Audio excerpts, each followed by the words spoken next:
Hello friends, welcome to current affairs universe. मैं सुरेंद्र पांडे लेकर हाजिर हुआ हूं 30 जून 2020 के करंट अफेयर्स। तो आज के इस शो में हम लोग लगभग 11 क्वेश्चंस डिस्कस करेंगे। इसके साथ हम लोग न्यूज़ ऑफ द डे भी देखेंगे। और ये news of the day basically हम लोग इसलिए दे रहे हैं क्योंकि इसमें हमारे को कोई स्पेशल डिस्कशन की कोई रिक्वायरमेंट नहीं है। और लेकिन आप लोगों को ये याद रहना भी ज़रूरी है। इसके अलावा जो है हम लोग इस करंट अफेयर शो के साथ आप लोगों को ये पीडीएफ भी प्रोवाइड करते हैं, जिससे कि और इसका लिंक जो है हम अपने यूट्यूब के डिस्क्रिप्शन के नीचे डालते हैं, जिससे कि आप लोग जो है घर में भी इस पीडीएफ को पढ़ सकें। तो दोस्तों चलिए, without time waste let's start our current affair show. But उससे पहले मैं चाहूंगा कि आप लोग मेरे चैनल को सब्सक्राइब करें, मेरे वीडियो को पसंद आए तो लाइक करें, जिससे कि मैं मोटिवेट होके आपको ऐसी ही क्वालिटी करंट अफेयर्स देता रहूं। और प्लस बेल आइकन जरूर दबाएं, जिससे कि आप लोगों को नोटिफिकेशन बराबर मिलता रहे। ठीक है, चलिए तो देखते हैं न्यूज ऑफ द डे में क्या क्या इंपॉर्टेंट न्यूज है। अगर बात करें न्यूज ऑफ द डे में, तो जो सबसे पहला न्यूज है क्या है, G4। तो G4 आप ये मत समझिएगा कि ये ग्रुप ऑफ 4 नेशंस है, बल्कि G4 क्या है, ये एक न्यू स्वाइन फ्लू है जो कि चाइना में मिला है। और ये भी जो है इट हैज पैंडेमिक पोटेंशियल। तो यानी कि ये एक बहुत ही चिंता की बात है, क्योंकि already the world is battling with corona virus pandemic. और ये जो स्वाइन फ्लू है ये जो है H1N1, आप लोगों को याद होगा जो जीन है वो कौन सा है, H1N1 वायरस। ठीक है, तो ये जो स्वाइन फ्लू है ये पिग से ह्यूमंस में आया और ह्यूमंस टू ह्यूमंस इन्फेक्ट किया, तो H1N1 वायरस। ठीक है दोस्तों, तो ये आपको याद रखना है। क्या नाम है इसका, तो इसका नाम है G4। ठीक है, दूसरा है third round of India China talks underway in Chushul. Chushul जो है ये इंडिया के बाउंड्री में पड़ता है, और इंडिया जो लाइन ऑफ एक्चुअल कंट्रोल है, जो कि लगभग आपका लाइन ऑफ एक्चुअल कंट्रोल, जिसपे कि हम लोग देख सकते हैं कि इंडिया चाइना का 15 जून को वहां पे गलवान वैली में क्लैश हुआ था, जिसमें 20 भारतीय लोग शहीद हुए थे, 20 भारतीय जवान लोग शहीद हुए थे। उसके बाद से भारत और चाइना के बीच में जो है काफी तनातनी है, और उसी को टोन डाउन करने के लिए ये जो लेफ्टिनेंट जनरल का जो टॉक है थर्ड राउंड, वो इंडिया चाइना का चुशुल में आज जो है चल रहा है। और इंडिया की तरफ से जो रिप्रेजेंट कर रहे हैं वो कौन है, लेफ्टिनेंट जनरल हरिंदर सिंह। ठीक है, तीसरा हमारा न्यूज ऑफ द डे है कि centre issues guidelines for unlock 2। कल जो है केंद्र ने अनलॉक 2 के लिए गाइडलाइंस इशू किए, और इसमें सबसे खास बात यह है कि अब जो नाइट कर्फ्यू है ये रात के 10 बजे से लेकर सुबह 5 बजे तक लगेगा। लेकिन हाँ, मेट्रो नहीं दौड़ेगी, सिनेमा हॉल बंद रहेंगे, कॉलेज स्कूल्स बंद रहेंगे, जिम्स भी बंद रहेंगे। ठीक है, हमारा चौथा न्यूज ऑफ द डे है Mizoram celebrates 34th anniversary of Mizo peace accord. तो ये मिजो पीस अकॉर्ड आया कब था, ये मिजो पीस अकॉर्ड जो है ये 1986 में आया था, और ये मिजो नेशनल फ्रंट और इंडियन गवर्नमेंट के बीच में साइन किया गया था। तो कब आया था ये, 1986। ठीक है, और इसके अलावा अगर हम बात करें, ये जो है मिजो नेशनल फ्रंट ये 1961 में फॉर्म हुआ था, और 1966 से जो है ये स्वायत्तता को लेकर मतलब कि काफी वायलेंट हो गया था, और ये 20 साल तक लगभग चला था, और उसके बाद ये पीस अकॉर्ड 1986 में साइन किया गया था। ठीक है, तो मिजोरम की कैपिटल क्या है, मिजोरम की कैपिटल है आइजॉल। क्या है, तो आइजॉल। ठीक है, अब हमारा अगला है कि 80 crore Indians to get free ration till November 30। तो प्रधानमंत्री ने राष्ट्र को संबोधित करते हुए, यानी कि आज शाम को अभी 4 बजे राष्ट्र को संबोधित किया। उसमें प्रधानमंत्री श्री नरेंद्र मोदी जी ने ये कहा कि जो 80 करोड़ इंडियन जो है प्रधानमंत्री गरीब कल्याण योजना, जो कि कोरोना वायरस के बाद चालू किया गया था, और जिसके लिए 2.25 लाख करोड़ रुपए जो है आवंटित किए गए थे, तो उसके तहत जो है जो सस्ता राशन, जो मतलब कि जो फ्री राशन है वो 80 करोड़ इंडियंस को दिया जाएगा। और ये कब तक है, ये नवंबर 30 तक एक्सटेंड कर दिया गया है। और ये किस लिए किया गया है, क्योंकि आने वाले दिनों में भारत में बहुत सारे त्योहार आने वाले हैं, जिससे कि गरीबों के पे जो है ये त्योहार का कोई मार ना पड़े, और वो इन त्योहार का मजा उठा सकें। तो इसके लिए ये जो कदम, ये जो अनाउंसमेंट है ये बहुत ही बड़ा कदम है, और इसको हम लोग जो है वन नेशन वन राशन के नाम से भी जानते हैं। किस नाम से जानते हैं, वन नेशन वन राशन। एक राष्ट्र एक राशन। ठीक है। अब अगला है government to release stamp in honour of Narasimha Rao. अब नरसिम्हा राव को कौन नहीं जानता, ये हमारे भूतपूर्व प्रधानमंत्री थे, जिनका दिवंगत प्रधानमंत्री, और ये जो है भारत में 1991 के रिफॉर्म्स के लिए डॉक्टर मनमोहन सिंह के साथ जो है ये जाने जाते हैं, क्योंकि उस समय डॉक्टर मनमोहन सिंह इनके साथ फाइनेंस मिनिस्टर थे, जो कि बाद में जाके यूपीए की सरकार में प्रधानमंत्री भी बने थे। तो उनके ऑनर में जो है केंद्र सरकार जो है स्टैंप रिलीज कर रही है, क्योंकि कल जो है उनका जो है बर्थ एनिवर्सरी था। कल यानी कि कब, तो आपका 29 जून को, ठीक है। और फिर है आज, यानी कि आज जून 30 है, तो आज के दिन जो है एस्टेरॉइड डे मनाया जाता है, यानी कि क्षुद्र ग्रह दिवस मनाया जाता है। ये यूएन ने इस डे को आज से 2 साल पहले किया था, यानी कि 2018 में। और ये क्यों, क्योंकि आज ही के दिन 1908 में पहला क्षुद्र ग्रह धरती से टकराया था, और इसको हम लोग जो है साइबेरिया तुंगुस्का इवेंट के नाम से भी जानते हैं। किस इवेंट के नाम से जानते हैं? साइबेरिया तुंगुस्का इवेंट, ठीक है दोस्तों। तो ये थे न्यूज ऑफ द डे। तो चलिए अब बढ़ते हैं अपने क्वेश्चन जो है अपने करंट अफेयर क्वेश्चंस की तरफ, ठीक है। तो हमारा पहला क्वेश्चन है कि किस देश ने 2021 एपेक शिखर सम्मेलन को रद्द करने का फैसला किया? So which country decided to cancel 2021 APEC summit? तो इसका जो करेक्ट आंसर है वो है आपका न्यूजीलैंड, क्योंकि जो 2021 का जो एपेक समिट था, यानी कि Asia Pacific economic cooperation full form है इसका, ये ऑकलैंड में होने वाला था। कहां? तो ऑकलैंड में होने वाला था। 2020 में जो है इसकी मेजबानी मलेशिया कर रहा है, और 2019 में जहां जो कि चिले में होने वाला था, जो कि साउथ अमेरिका कॉन्टिनेंट का एक देश है चिले, ठीक है, वहां होने वाला था। तो वहां पे भी कैंसिल हो गया था due to anti government protest, ठीक है। अब न्यूजीलैंड ने 2021 के एपेक शिखर सम्मेलन को जो है रद्द कर दिया है। तो रद्द करने का मतलब क्या? फिजिकली ये समिट नहीं होगा, रादर वर्चुअली होगा। वर्चुअली यानी कि वीडियो कॉन्फ्रेंसिंग के थ्रू, ठीक है। अब जब एपेक की बात उठी है, तो हमें यह जानना जरूरी है कि एपेक जो है कब फॉर्म हुआ था। तो एपेक जो है आपका 1989 में आया था। कब आया था? 1989 में, ठीक है। और इसका हेडक्वार्टर कहां है? इसका हेडक्वार्टर है आपका सिंगापुर में। कहां है इसका हेडक्वार्टर? तो सिंगापुर में इसका हेडक्वार्टर है। इसमें जो है कुल मिला के 21 कंट्रीज जो हैं इसके मेंबर हैं, और ये बेसिकली कहा जाए तो ये एक ट्रेड पैक्ट है, ठीक है। क्या है? तो एक ट्रेड बेसिकली बॉडी है, ठीक है। चलिए अब बढ़ते हैं दूसरे क्वेश्चन की ओर। हमारा दूसरा क्वेश्चन है कि कोरोना के लिए कौन सी दवा फर्म ने कोवैक्सीन वैक्सीन विकसित किया है? So which pharmaceutical firm has developed Covaxin vaccine for corona? तो इसका जो करेक्ट आंसर है वो क्या है आपका? वो है आपका भारत बायोटेक। क्या है इसका करेक्ट आंसर? तो इसका करेक्ट आंसर है भारत बायोटेक। और ये जो कोवैक्सीन है ये भारत में विकसित की गई पहली कोरोना वैक्सीन है, जिसको कि डायरेक्टर जनरल ऑफ आपका drug control authority of India है, ठीक है। तो उन्होंने इसको ह्यूमन पे जो है फेज 1 फेज 2 ट्रायल की अनुमति दे दी है। किसको? तो भारत बायोटेक को, ठीक है। और वैक्सीन का नाम क्या है? वैक्सीन का नाम है कोवैक्सीन। तो अगर बात करें कि भारत बायोटेक, तो भारत बायोटेक जो है ये बेसिकली हैदराबाद में स्थित है। कहां है? तो ये आपका हैदराबाद में स्थित है। और ये जो है आपका जो भारत बायोटेक है, इसके जो मैनेजिंग डायरेक्टर हैं उनका नाम है कृष्णा एला। क्या नाम है उनका? कृष्णा एला।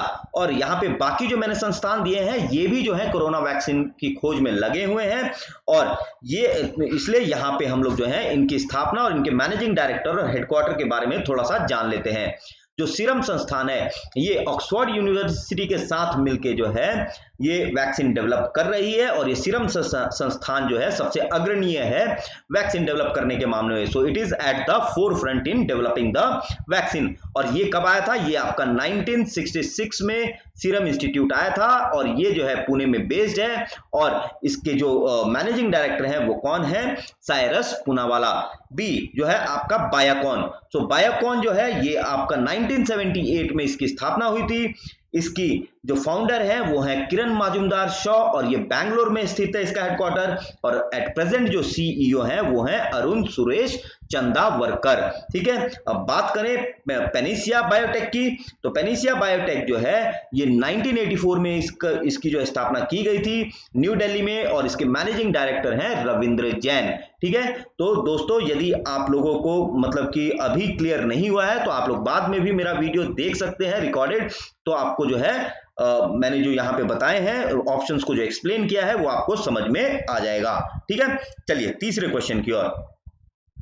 हमारा तीसरा क्वेश्चन है कि राष्ट्रीय वनस्पति अनुसंधान संस्थान किस राज्य में स्थित है? So in which state is the National Botanical Research Institute located? So National Botanical Research Institute जो है ये आपका जो है उत्तर प्रदेश में लोकेटेड है। कहाँ लोकेटेड है? ये उत्तर प्रदेश में लोकेटेड है। और कहाँ? तो ये लखनऊ में लोकेटेड है। ये क्यों न्यूज में है, मैंने क्यों दिया है? क्योंकि इसको जो है आईसीएमआर ने यहाँ पे जो इस इंस्टीट्यूट ने या नेशनल बोटैनिकल रिसर्च इंस्टीट्यूट ने कोविड-19 से लड़ने के लिए यहाँ पे एक लैब विकसित किया है आईसीएमआर के गाइडेंस में। और ये जो लैब है ये बायो सेफ्टी लेवल 3 का लैब है। तो बायो सेफ्टी लेवल 3 लैब जो होता है ये सबसे सेफ लैब होता है। ठीक है, तो कहाँ पे है ये? नेशनल बोटैनिकल रिसर्च इंस्टीट्यूट ने ये डेवलप किया है। कहाँ? तो लखनऊ में। ठीक है, चलिए चौथे क्वेश्चन की ओर। हमारा चौथा क्वेश्चन है कि प्रोफेसर पीसी महालनोबिस पुरस्कार 2020 से किसे सम्मानित किया गया? So who was conferred with the professor PC Mahalanobis award 2020? तो इसका जो करेक्ट ऑप्शन है वो है आपका डॉक्टर सी रंगराजन। कौन? तो डॉक्टर सी रंगराजन। तो डॉक्टर सी रंगराजन जो है ये भारत के आरबीआई के भूतपूर्व गवर्नर हैं और इनको जो है महालनोबिस अवार्ड 2020 से सम्मानित किया गया। ये क्यों? क्योंकि कल जो है जून 29 को नेशनल स्टैटिस्टिक्स डे था और ये जो नेशनल स्टैटिस्टिक्स डे होता है ये पीसी महालनोबिस के जन्म दिवस पे मनाया जाता है। ठीक है, और महालनोबिस कौन थे? तो ये मैंने कल की वीडियो यानी कि 29 जून के वीडियो में डिस्कस किया है, तो आप वहां से पूरा आप लोग जो है वो वीडियो देख के समझ सकते हैं। ठीक है, इसके अलावा प्रोफेसर पीसी महालनोबिस अवार्ड के अलावा जो है यहाँ पे जो मैंने ऑप्शन दिए हैं उनके बारे में मैं थोड़ा सा आपको बता दूं। डॉक्टर अरविंद पांडे, तो डॉक्टर अरविंद पांडे और दूसरे डॉक्टर अखिलेश चंद्र कुलश्रेष्ठा। सो अखिलेश चंद्र कुलश्रेष्ठा जो है ये मॉस्पी यानी कि ministry of statistics programme and implementation के सेक्रेटरी हैं और डॉक्टर अरविंद पांडे ये आईसीएमआर के में है। ठीक है, सेक्रेटरी नहीं है, आईसीएमआर में काम करते हैं। तो इन दोनों को जो है professor Sukhatme award for statistics से सम्मानित किया गया। किनको? तो डॉक्टर अरविंद पांडे और डॉक्टर अखिलेश चंद्र कुलश्रेष्ठा को किस अवार्ड से सम्मानित किया गया? Professor Sukhatme award for statistics. ठीक है, चलिए अब बढ़ते हैं पांचवें क्वेश्चन की ओर। हमारा पांचवा क्वेश्चन है विशाखापट्टनम में 30 जून 2020 को साइनोर लाइफ साइंसेज से लीक हुई गैस का नाम क्या है? So what is the name of gas that leaked from Sainor Life Sciences in Visakhapatnam on June 30, 2020? यानी आज के दिन मतलब कि सुबह सुबह साइनोर लाइफ साइंसेज से एक गैस लीक हुई जिसके कारण 2 लोगों की मौत हो गई और लगभग 6 लोग जो है हॉस्पिटल में एडमिट कराए गए, बेहोश हो गए थे। तो आपको बताना है उस गैस का नाम क्या है। तो उस गैस का नाम क्या है? तो उस गैस का नाम है बेंजीमिडाजोल। क्या नाम है? बेंजीमिडाजोल।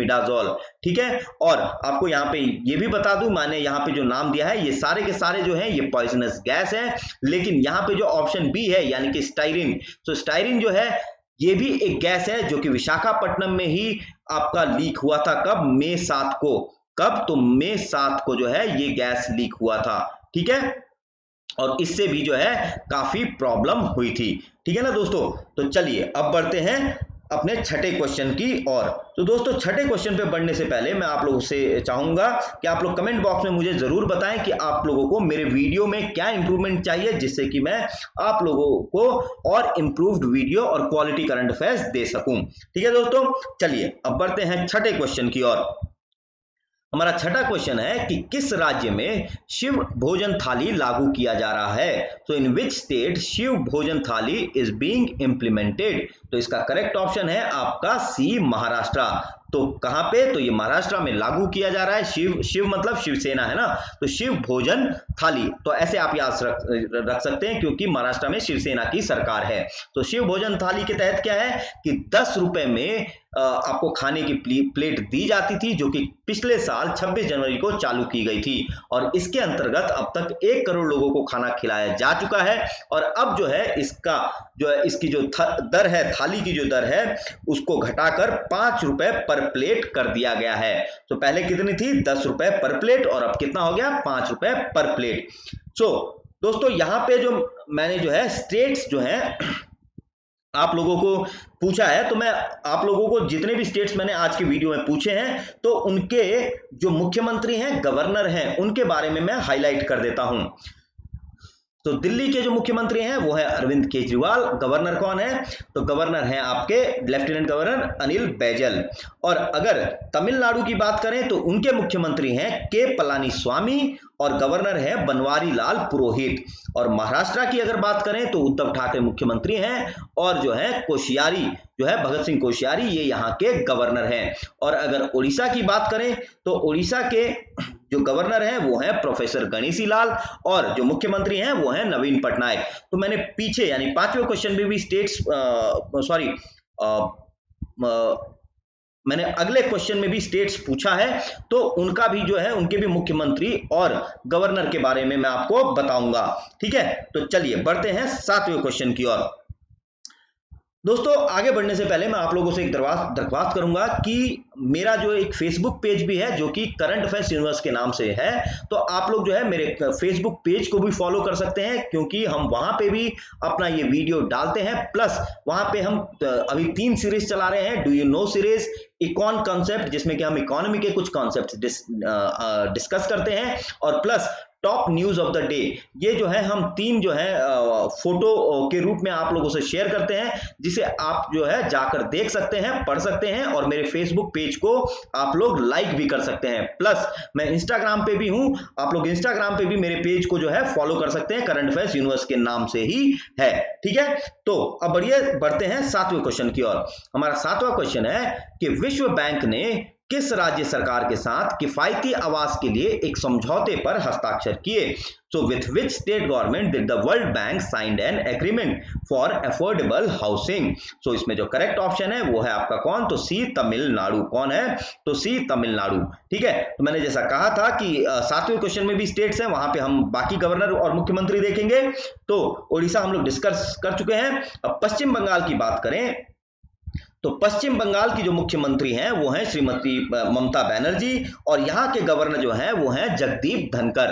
और बिहार की बात करें तो यहाँ के मुख्यमंत्री नीतीश कुमार हैं, और गवर्नर हैं आपके फागू चौहान। कौन है, तो फागू चौहान। अब जब वर्ल्ड बैंक की बात हुई है तो वर्ल्ड बैंक के बारे में भी मैं आपको जानकारी दे देता हूं कि वर्ल्ड बैंक जो है आईएमएफ के साथ ब्रेटन वुड्स एग्रीमेंट यानी कि 1944 में आया था, इसलिए आईएमएफ और वर्ल्ड बैंक को ट्विन सिस्टर भी कहा जाता है। किसको, आईएमएफ और वर्ल्ड बैंक को ट्विन सिस्टर भी कहा जाता है। और इसमें जो है कुल जो कंट्रीज जो इसके मेंबर हैं वो कितने हैं, 189 कंट्रीज इसके मेंबर हैं। कितने, तो 189 कंट्रीज इसके मेंबर हैं, और इसका हेडक्वार्टर वॉशिंगटन में है, और इसके जो डायरेक्टर हैं वो कौन है, डेविड मालपास। कौन है, तो डेविड मालपास। और अगर बात करें कि तमिलनाडु में किन 2 प्रोजेक्ट के लिए, ठीक है, तमिलनाडु में किन 2 प्रोजेक्ट के लिए जो है वर्ल्ड बैंक ने $200 मिलियन का लोन दिया है, तो उसकी अगर मैं बात करूं तो आप लोगों को बता देता हूं कि पहला जो प्रोजेक्ट है वो है आपका first Tamil Nadu housing sector strengthening programme. इसके लिए $200 मिलियन वर्ल्ड बैंक दे रहा है। और दूसरा जो प्रोजेक्ट है वो है आपका Tamil Nadu housing and habitat development project, जिसके लिए $50 मिलियन जो है वर्ल्ड बैंक देगा। ठीक है, तो कौन कौन सा है, first Tamil Nadu housing sector strengthening programme जिसका $200 मिलियन है, और प्लस दूसरा है Tamil Nadu housing and habitat development programme जिसके लिए वर्ल्ड बैंक $50 मिलियन देगा। ठीक है, चलिए बढ़ते हैं 8वें क्वेश्चन की ओर। हमारा 8वां क्वेश्चन है कि सबसे परिष्कृत सेंसरशिप प्रणाली ग्रेट फायरवॉल किस देश की है? So the most sophisticated censorship system great firewall is of which country? तो ये किस कंट्री में है? तो ये है चीन में जो है ग्रेट फायरवॉल, ये एक सबसे सोफिस्टिकेटेड सेंसरशिप सिस्टम है।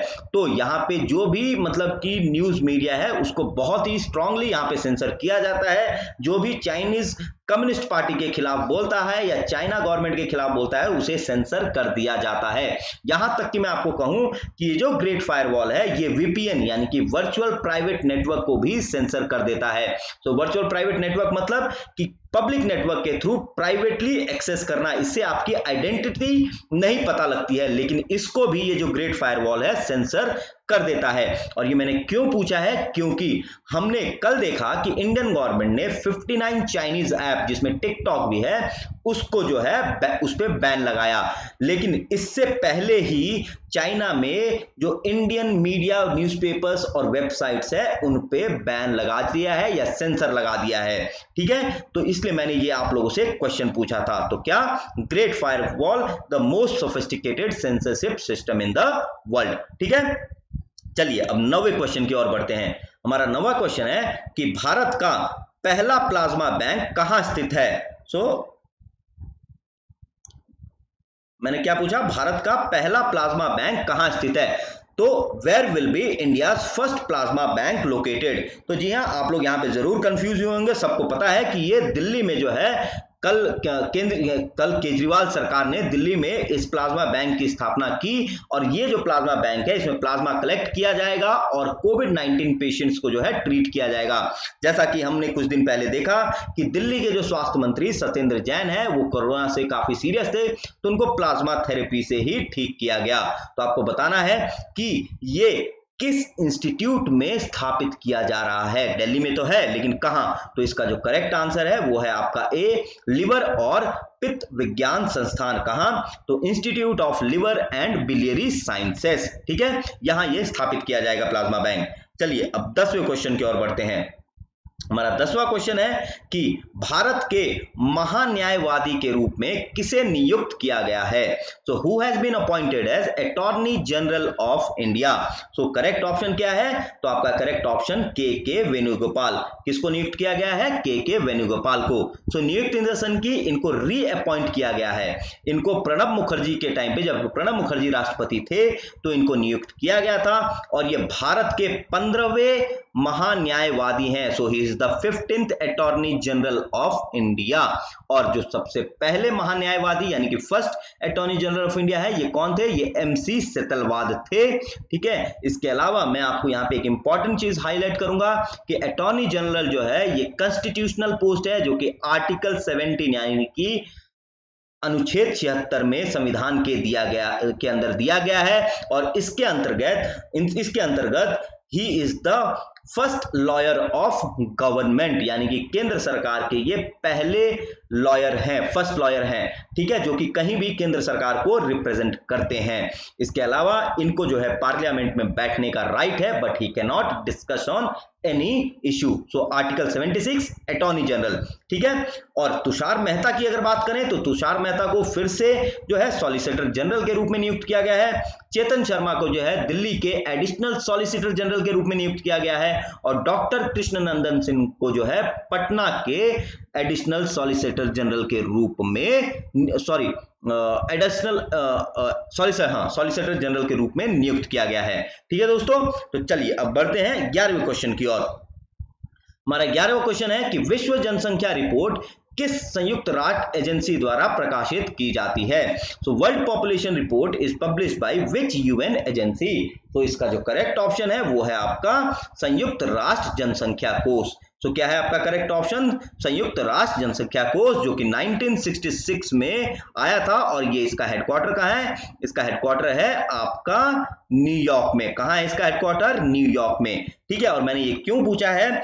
क्योंकि विश्व जनसंख्या जो कोष है उसने कल यानी कि वर्ल्ड पॉपुलेशन रिपोर्ट 2020 29 जून को रिलीज किया, और उसके तहत ये कहा है, इसमें जो मेन फोकस है वो है बाल विवाह यानी कि child marriage, son preference and gender biased sex selection, यानी कि सन प्रेफरेंस यानी बेटों को महत्व, और प्लस जो है बेटों के प्रति जो प्रेफरेंस है या बायसनेस है उसमें इस पे मेन फोकस है। और इसके अलावा जो है फीमेल जेनाइटल म्यूटेशन, इस पे फोकस है। तो तीन चीज है, child marriage, son preference and gender biased sex selection और फीमेल जेनाइटल म्यूटेशन। मैं आपको यहाँ पे बता देना चाहता हूं कि ये जो मैं क्वेश्चन कर रहा हूं ये यूपीएससी के लिए भी इंपॉर्टेंट है। तो इसीलिए यहाँ पे जो मेन पॉइंट्स है उसको मैं यहाँ पे आपको बता रहा हूं। सबसे पहला जो इसमें मेन पॉइंट है वो ये है, रिपोर्ट ये कहता है कि son preference and GBSS has resulted in an estimated 4,60,000 girls missing at birth in India each year between 2013 and 17। तो 2013 से लेकर 17 के बीच में लगभग 4,60,000 लड़कियां जो हैं जन्म के समय से ही गायब हो गई हैं। क्यों? तो सन प्रेफरेंस और जीबीएसएस के चलते।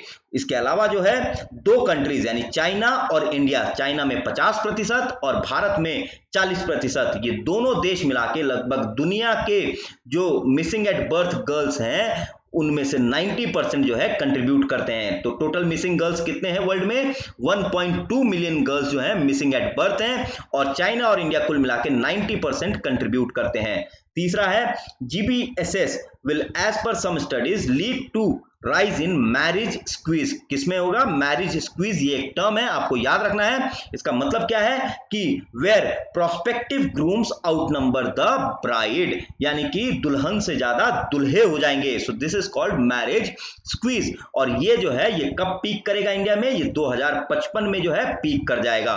2055 के बाद से लड़कों को शायद लड़कियां नहीं मिलेंगी शादी करने के लिए। तो इसलिए हमारे को जीबीएसएस और सन प्रेफरेंस को स्ट्रांगली जो है इसके अगेंस्ट में हमारे को एडवोकेट करना है। ठीक है, जो चौथा पॉइंट है वो क्या बोलता है कि the proportion of single men at the age of 50 could be as high as 10% by 2015 in India. यानी कि अगर ऐसे ही हम लोग सन प्रेफरेंस दिखाते रहें तो 2050 तक भारत में लगभग 10% लोग जो हैं 50 साल के ऐसे होंगे जो कि सिंगल रहेंगे, यानी कि उनकी शादी नहीं होगी। और पांचवा है India has seen a significant decline in child marriage over a decade from 47% in 2005-6 to 27% in 2015-16। तो ये एक पॉजिटिव चीज है कि भारत के अंदर जो है चाइल्ड मैरिज का इंसिडेंट 47% से घट के 27% हो गया है पिछले एक दशक में। तो ये थे रिपोर्ट के कुछ मुख्य बिंदु, और ये यूपीएससी के लिए बहुत ही इंपॉर्टेंट है। तो दोस्तों यहाँ पे जो है मैं अपना वीडियो समाप्त करता हूं, और यदि आप लोगों को मेरा वीडियो पसंद आया हो तो मेरे वीडियो को लाइक करें, मेरे चैनल को सब्सक्राइब करें, अपने दोस्तों के साथ शेयर करें, मेरे फेसबुक पेज को फॉलो करें, मैंने डिस्क्रिप्शन में लिंक दिया है, और मेरे इंस्टाग्राम पेज को भी फॉलो करें। प्लस यदि आप लोगों को ऑफलाइन पढ़ना है तो उसके लिए मैंने पीडीएफ का लिंक नीचे डिस्क्रिप्शन में दिया है, तो आप लोग उसे भी पढ़ सकते हैं। तो दोस्तों मैं आप लोगों से अब विदा चाहूंगा। धन्यवाद मेरा वीडियो देखने के लिए।